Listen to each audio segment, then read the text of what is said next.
Okay, today we're going to dive into one of the most vital, complex, and just absolutely breathtaking places on our planet, the Amazon rainforest. It's a world of staggering scale and so many untold stories, but it's also a world that's standing right at a precarious crossroads. So let's try to understand it together. I want to start with a number that's, well, it's almost impossible to really wrap your head around. 390 billion. That's the estimated number of individual trees in the Amazon. Right away, that tells you we're not just talking about a forest. We're talking about a living, breathing continent of trees. All right, so to really get what's at stake in the Amazon, we first have to appreciate its sheer, mind-boggling scale and the incredible, unparalleled biodiversity it holds. So picture this. Those 390 billion trees, they cover a staggering 5.5 million square kilometers. That is an area so vast that it represents more than half, let me say that again, more than half of all the rainforests left on our entire planet. This is, and I'm not exaggerating, a global treasure.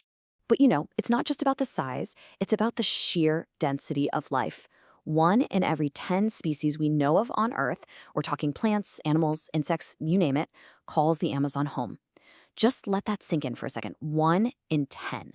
The variety is just breathtaking. We're talking over 40,000 different kinds of plants, 2,200 species of fish.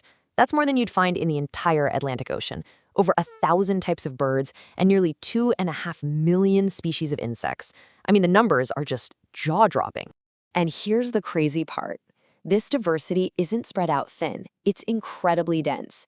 In a single hectare, which is about 2.5 acres, you can find over 300 different species of trees and 160 species of birds. It's an ecosystem that isn't just vast, it's intensely alive in every single square meter. Now, this image of an intensely alive natural world is powerful, but it's not the whole story. For a long, long time, we pictured the Amazon as a pristine wilderness, completely untouched by humanity. Well, that's a myth. The Amazon actually has a deep, rich human history. We have archaeological evidence that shows humans have been living in the Amazon for over 11,000 years. And by the time Europeans arrived, it wasn't some sparsely populated jungle. Estimates suggest that somewhere between 5 and 8 million people lived there in complex, organized societies. And then, in the 1970s, the discovery of these huge earthworks called geoglyphs confirmed that we weren't just talking about small, scattered tribes, but large, settled civilizations. So how did they do it? How did they sustain such large populations on what everyone thought was really poor soil? Well, the answer is something called terra preta, or Amazonian dark earths. This stuff isn't natural soil. It's a man-made, incredibly fertile soil that was created by indigenous people over centuries, and it's direct proof of sophisticated agriculture and land management. And this discovery, it changes everything. It means the Amazon as we know it, its incredible diversity, the way its plants are distributed, isn't just a product of nature. It's a cultural landscape. It's like an ancient garden that has been shaped and managed by human hands for millennia. So this ancient, human-shaped garden is now facing a threat like never before. Now that we've seen its natural wonder and its rich history, we have to confront the modern forces that are pushing this ecosystem towards a very dangerous and potentially irreversible tipping point. So what's driving all this destruction? Well, there are several factors, but one towers above all the rest. Around 70% of all the deforested land in the Amazon is cleared for livestock pasture.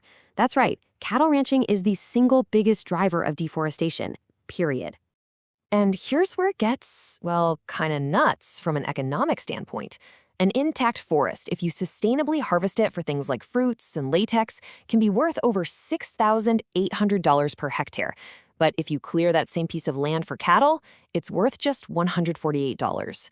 That staggering difference really makes you question the entire economic model behind this destruction.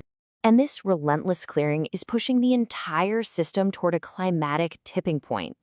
Scientists estimate that if we hit 20 to 25% total deforestation, the forest could actually lose its ability to generate its own rainfall. This would trigger a massive dieback, irreversibly transforming huge parts of the Amazon into a dry savanna. And the scary part? We are dangerously close to that threshold right now. But listen, the story isn't over. This tipping point is a threat, not a certainty. The fate of the Amazon is not sealed yet. It's a choice, and it's one that depends on the actions we all decide to take right now. So, what does a different path actually look like? Well, it involves creating economic models that don't rely on destruction.